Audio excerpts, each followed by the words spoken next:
warahmatullahi wabarakatuh. Salam bahagia Sobat Waalaikumsalam. Satu. Kembali lagi menyapa.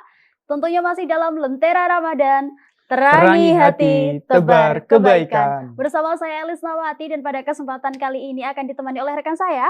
Saya Muhammad Melvin yang akan menemani Elis dan juga pemirsa Sobat Satu untuk berbincang-bincang terkait materi yang sangat inspiratif selama beberapa waktu ke depan.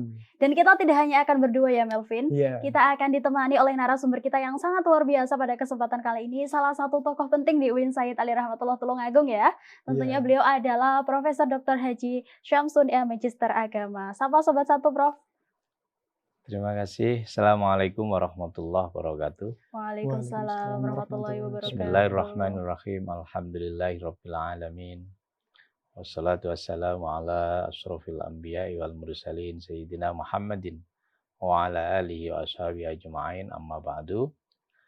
Pada Sobat Satu yang berbahagia, alhamdulillah pada kesempatan ini kita bisa bertemu kembali pada acara Lentera Ramadan ya. Betul. Ya.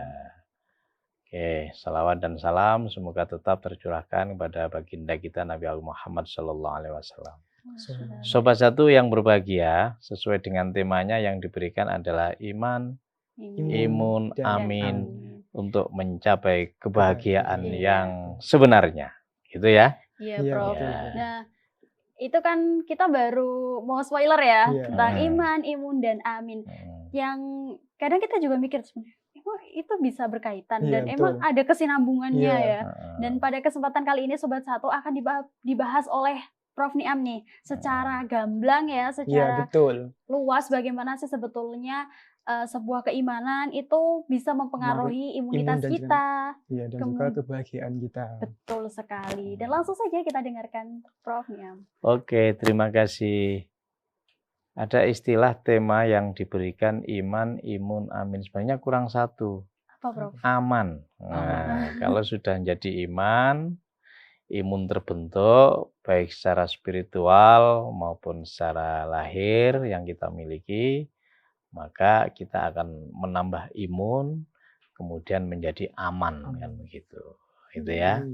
Ada satu hadis Rasulullah SAW terkait dengan keimanan yang perlu kita tanamkan di awal ketika kita mengaku sebagai seorang mukmin, seorang muslim yang sebenarnya. Hadis Rasulullah SAW itu mengatakan begini. Tuba liman ro'ani wa amanabi. Sangatlah berbahagia orang yang beriman kepadaku dan juga beriman kepadaku. Tentu orang yang pernah bertemu dengan Rasulullah itu adalah golongan para sahabat Nabi. Gitu ya. Nah, hadis ini diteruskan. Wa tuba, thumma tuba, thumma tuba, 3 kali. Dan ada orang yang juga berbahagia dan juga berbahagialah orang yang limalam ro'ani wa amanabi. Orang yang tidak pernah ketemu saya, Rasulullah, tetapi dia tetap beriman kepada Rasulullah Muhammad SAW. Golongannya siapa? Ya tabi'in, dan sampai kepada kita ini kan tidak pernah berjumpa dengan Rasulullah, gitu ya. Tetapi kita tetap meyakini, tetap mengimani bahwa Rasulullah adalah pembawa ajaran Islam, akhirul zaman, Nabi akhirul zaman, Rasul akhirul zaman, membawa kebahagiaan. Nah, ini dijamin oleh Allah melalui hadis itu tadi, termasuk orang yang sangat-sangat berbahagia.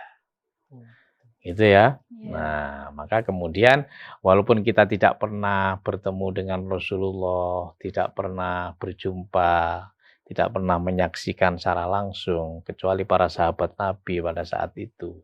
Tetapi kita tetap meyakini, mengakui bahwa Rasulullah itu ada dengan ajaran-ajaran yang sampai saat ini. Kemudian kita jalankan, maka kita dianggap sebagai orang yang nantinya akan mendapatkan kebahagiaan secara spiritual di hadapan Allah Subhanahu wa Ta'ala. Tentu kebahagiaan itu nanti akan ya nanti pada saatnya di akhirat Itu lagi-lagi kita harus percaya dan yakin, itu yang kemudian disebut dengan iman itu. Ya. Jadi terkait meskipun kita nggak pada menurut hadis tadi ya Prof ya, meskipun kita itu nggak bisa berjumpa dengan Rasulullah, selagi kita memiliki iman keyakinan terhadap Rasulullah, berarti kita tuh masih dijamin oleh Allah Subhanahu Wa Taala itu bisa memperoleh kebahagiaan ya Prof. Nah tapi itu untuk di masa sekarang ini ya Prof ya, dari teman-teman mahasiswa khususnya Sobat Satu itu ada teman-teman yang kadang itu mereka itu nggak masih ragu ya, dan juga mereka itu kurang kebahagia gitu. Berarti kalau di masa gitu apakah itu bisa dikatakan mereka itu belum mempunyai keimanan gitu Prof? Ya, berbicara tentang kebahagiaan itu bagi umat Islam landasan yang paling utama itu ya iman itu tadi ya. Yakin percaya dengan Allah, dengan keberadaan Rasulullah Muhammad, dengan keberadaan apa yang di dalam Islam itu ada doktrin yang harus kita yakini, yaitu kalau kita sebut di dalam pelajaran-pelajaran teologis itu ada rukun iman 6 itu ya, amantu billah wa malaikatihi wa kutubihi wa rusulihi ya, wal yaumil akhir wa bil qadri khairi wa syarri. Nah itu. Iman kepada Allah, iman pada malaikat, kitab ya toh, pada rasul, pada hari akhir dan qada qadar. Nah, itu sebagai landasan untuk mencapai kebahagiaan. Kenapa itu penting? Karena Islam itu sebagai agama yang dinamis terus berjalan, dan yang mengitarinya itu tentu berbagai macam dinamika kehidupan itu ya. Nah, itu sekaligus menjadi motivasi secara spiritual. Kalau kita tidak percaya pada Tuhan, tidak percaya dengan pesan-pesan Nabi, maka kita akan mudah tergoyah, akan mudah putus asa, akan mudah takut, tidak percaya diri dan lain sebagainya. Nah, takut, tidak percaya diri, kemudian was-was, ragu dan sebagainya, itu adalah awal dari ketidakbahagiaan. Maka itu sekaligus dapat dijadikan sebagai penawar tentang agar kita senantiasa berbahagia dengan menghilangkan rasa was-was, kemudian takut, kemudian tidak percaya diri, pesimis ya, kemudian tidak galau dan lain sebagainya, itu rasa galau dan sebagainya, itu adalah benih-benih ketidakbahagiaan itu sendiri. Maka itu kalau itu bisa kita hilangkan, insya Allah kebahagiaan itu akan selalu kita. Itu sama dengan kita, misalnya kita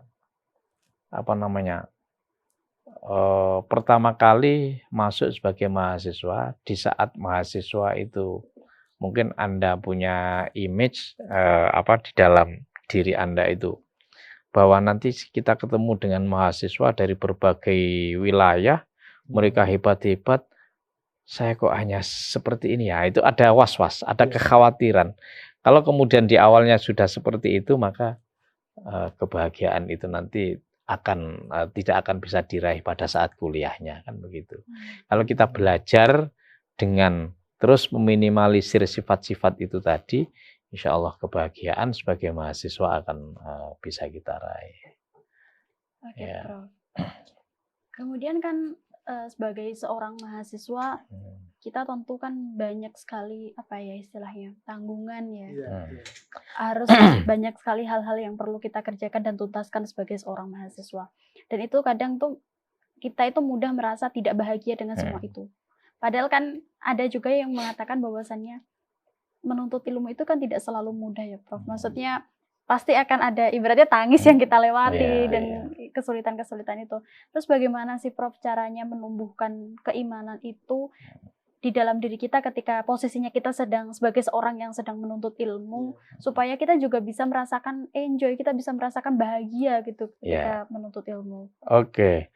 Jadi kita satu kunci yang harus kita miliki adalah satu optimis, percaya diri. Nah, gitu. Jangan minder. Gitu ya, jangan minder. Oleh karena itu orang Jawa itu sering menganalogikan bahwa kebahagiaan itu sawang sinawang. Nah, seperti yang kita contohkan misalnya, Anda sebagai mahasiswa, kemudian di luar sana ada kawan-kawan Anda yang tidak bisa masuk sekolah atau masuk kuliah. Maka kemudian mereka pasti punya anggapan begini, oh enak ya Mbak Alis sama Mas Melvin ini bisa kuliah. Ya, kemudian nanti menjadi sarjana dan lain sebagainya. Ya, betapa senangnya, betapa bahagianya mereka berdua ini. Tetapi ketika Anda menghadapi beberapa tugas, harus buat makalah, harus buat resume, harus buat artikel, harus sinau, besok ujian, ada UTS dan sebagainya. Dengan menumpuk tugas itu, Anda pasti akan menganggap bahwa teman Anda yang di luar sana, Anda akan menganggap betapa enaknya teman saya di rumah. Sekarang sudah tidur, sudah nyenyak, sudah bergaul dengan masyarakat luas, dengan riang gembira, tidak ada tugas bikin artikel, tidak ada tugas bikin makalah, dan lain sebagainya. Nah, ini yang kemudian dianggap bahwa kebahagiaan itu sawang sinawang. Satu sisi, mereka yang di luar kampus, teman Anda melihat Anda berdua ini sebagai orang yang berbahagia karena bisa kuliah, sementara Anda juga melihat di luar sana yang tidak kuliah dengan tidak ada beban sama sekali, seakan-akan begitu, tidak juga bahagia. Nah, saya kira filosofi Jawa itu sangat menjadi pelajaran bagi kita bahwa kebahagiaan itu sawang sinawang, tergantung bagaimana kita menikmati, merasakan dan melakukan itu semua. Semua orang itu memiliki kebahagiaan dengan sudut pandang yang berbeda-beda. Saya kira itu, ya toh. Mungkin melihat ada orang lain yang tidak menjabat melihat Prof. Niam itu enak ya sebagai warga 1, tapi tidak warga 3, tapi tidak tahu bahwa warga 3 itu kerjaannya luar biasa menghadapi masalah problem pemasukan banyak sekali. Saya pun mungkin akan melihat orang enak menjadi orang yang free, yang bebas tanpa tugas tambahan, hanya mengajar setelah itu pulang tidur dan sebagainya. Ini sawang sinawang. Nah, itu saya kira ini bagian dari proses untuk mencapai kebahagiaan itu memang tidak mudah, butuh latihan. Latihan itu ada di dalam perasaan dan hati masing-masing. Kalau kita bisa merasakan derita orang lain, kemudian kita bisa mensyukuri apa yang dimiliki dirinya, bisa melakukan dengan itu, maka saya kira kita akan enjoy dan bisa menikmati, dan hidup kita akan senantiasa bahagia, gitu ya. Jadi semua itu punya kadar kebahagiaan masing-masing. Iya, Prof, ya? Iya. Oke, jadi balik lagi terkait iman ya, Prof. Misal kita bagaimana sih kita itu kalau kita tahu kalau di diri kita itu ada nggak punya keimanan gitu. Iya. Apa ada yang bisa diukur gitu? Iya. Jadi sangat berbahaya ketika orang tidak punya iman, karena iman itu tadi bisa menumbuhkan kepercayaan yang luar biasa tentang keberadaan Tuhan, tentang hari akhir, ya, tentang itu kan menjadi sesuatu motivasi yang luar biasa. Artinya begini, setiap kali saya melakukan tindakan yang kemudian kalau tidak percaya pada Tuhan, maka acuh tak acuh dan tidak punya konsekuensi apa yang kemudian nantinya itu berimplikasi pada sebuah kebaikan. Karena kebaikan itu sendiri bagi orang yang beriman adalah bernilai ibadah. Kalau semua kemudian terlepas dari iman, maka setiap aktivitasnya akan muspro. Muspro itu sia-sia. Ya nonsen, tidak punya nilai apapun. Tidak punya nilai apapun. Dan orang hidup seperti ini itu tidak punya nilai, tidak punya harga diri. Harga diri orang Islam adalah pertama kali adalah beriman, percaya pada Tuhan, dan bisa menumbuhkan optimisme yang luar biasa itu. Kita sudah berikhtiar, kita sudah berusaha untuk mencapai sesuatu, tapi Tuhan ternyata menentukan takdir lain. Kita pasrah dengan itu, maka kita akan menjadi tenang. Ketika kemudian kurang ajar, saya kok tidak berhasil, saya tidak lulus, akhirnya menjadi frustasi dan optimisme tidak akan terbangun. Yang ada adalah marah-marah dan lain sebagainya, menyalahkan orang lain, dan ini sikap yang tidak bertanggung jawab. Maka iman itu menjadi inti kebahagiaan. Prof, kan ada iman, ada imun. Imun ini kan kaitannya dengan kesehatan ya, Prof. Termasuk di sini apakah juga kesehatan mental kita ketika kita mungkin imannya itu lemah? Apakah kita bisa saja gampang depresi, gampang stres, gampang itu? Betul. Jadi imun itu harus dibedakan, ada dua, imun secara spiritual kuat, imun secara lahir gitu ya, imun dalam bentuk jasmani itu tadi. Nah ini kedua-duanya saling berpengaruh. Gitu. Kalau ada satu ungkapan walaupun relatif tidak terlalu relevan, tetapi ini bisa dijadikan sebuah pelajaran ya. Misalnya ada ungkapan al-aqlus salim fi jismis salim. Akal yang sehat itu berada pada jiwa yang sehat, pada imun jasmani yang sehat gitu ya. Nah, kalau kemudian pikirannya itu tidak sehat, maka akan berpengaruh pada fisiknya. Demikian juga kalau fisiknya tidak sehat, bisa jadi akan berpengaruh pada akal yang sehat.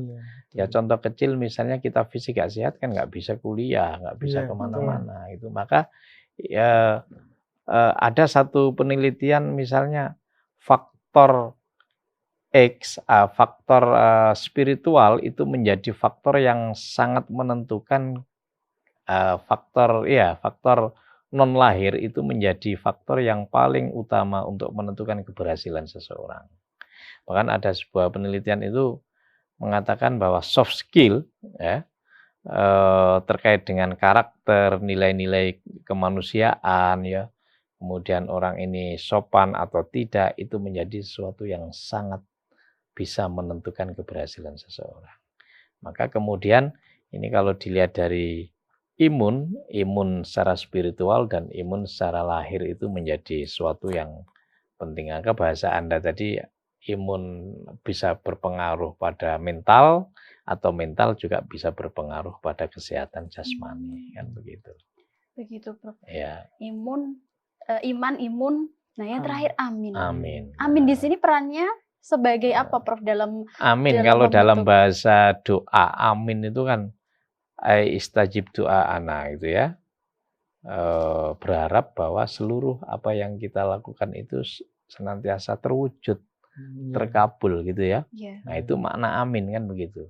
Maka kemudian dalam konsep pendidikan kita ada 3 kecerdasan yang tidak bisa diabaikan ya. Kecerdasan emosional, kecerdasan intelektual, dan kecerdasan spiritual. Nah, spiritual ini menjadi penting ya, dalam bahasa sederhana kita adalah kita tidak boleh melepaskan dari ketergantungan kita kepada Tuhan tadi. Itu kalau dalam bahasa lainnya, ketika kita tidak bisa menggantungkan diri kepada Tuhan, maka iman itu menjadi lemah. Maka ini saling keterkaitan. Tema ini saya kira sudah cukup match ya, berkaitan satu sama lain. Iman, amin, iman, imun, amin gitu ya. Tujuannya adalah untuk mencapai kebahagiaan tadi, kebahagiaan hakiki, bukan kebahagiaan yang fata morgana, kebahagiaan yang abal-abal kan begitu, tapi kebahagiaan yang hakiki, dan itu butuh latihan. Gitu berarti bisa disimpulkan bahwasanya ketika kita memiliki keimanan yang kuat, maka kita juga akan memiliki imunitas atau imun yang sama kuatnya juga. Betul. Dan untuk membentuk 2 hal itu kita juga butuh amin ya, butuh istilahnya apa ya, keinginan, doa, harapan agar itu semua terwujud. Dan ketika hal itu sudah beriringan, maka akan terbentuklah kebahagiaan. Seperti itu, Prof. Iya, betul. Oke, ya itu saya kira itu menjadi sesuatu yang tidak terpisahkan gitu ya. Oke. Dan pada kesempatan kali ini, Prof, kita ingin mendengarkan ini pesan atau closing statement dari panjenengan terkait materi hari ini. Mengenai iman, imun, dan juga amin. Oke, baik. Terkait dengan itu ada satu moto hidup yang barangkali bisa saja dipakai ya. Yang pertama adalah kerjakan apa yang Anda miliki, yang kita miliki, yang kita ketahui, yang kita punya gitu ya. Kemudian nikmati apa yang dianugerahkan kepada Tuhan. pada kita, apa yang dianugerahkan oleh Allah Subhanahu wa taala pada kita berupa apapun potensi yang kita miliki itu dinikmati. Nikmati itu artinya kalau Al-Ghazali mengatakan yang ketiga adalah syukuri. Nah, syukuri. Setelah menikmati karunia Tuhan berupa apapun potensi maupun apapun yang diberikan Allah kepada kita, yang terakhir adalah syukuri. Nah, syukur dalam perspektif Al-Ghazali itu mengatakan sarfun nikmah fi ma khuliqatlah, mentasarufkan, mempergunakan kenikmatan yang diberikan Allah pada kita dengan penggunaan yang semestinya. Semestinya itu tentu yang tidak melanggar iman tadi, keimanan kita, melakukan syariat kita dan lain sebagainya. Itu ya. Itu saya kira 3 hal itu. Lakukan, nikmati, dan syukuri. Oke, terima kasih ya Prof atas pesannya untuk kami berdua dan juga untuk Sobat Satu pastinya. Ingat kata Prof bahwasannya kita harus bisa mengerjakan, menikmati dan juga mensyukuri segala hal yang ada di dalam hidup kita. Dan episode kali ini ternyata juga sudah berakhir ya Melvin. Kami mengucapkan terima kasih banyak kepada Sobat Satu. Jangan lupa untuk terus menyaksikan Lentera Ramadan hanya di Satu Televisi dan juga jangan lupa untuk follow seluruh akun sosial media Satu Televisi. Iya, betul sekali. Oke, saya Elis Nawati dan juga saya Muhammad Melvin dan juga Prof Samsunian pamit undur diri. Lentera Ramadan, terangi hati, tebar kebaikan. Wassalamualaikum warahmatullahi wabarakatuh.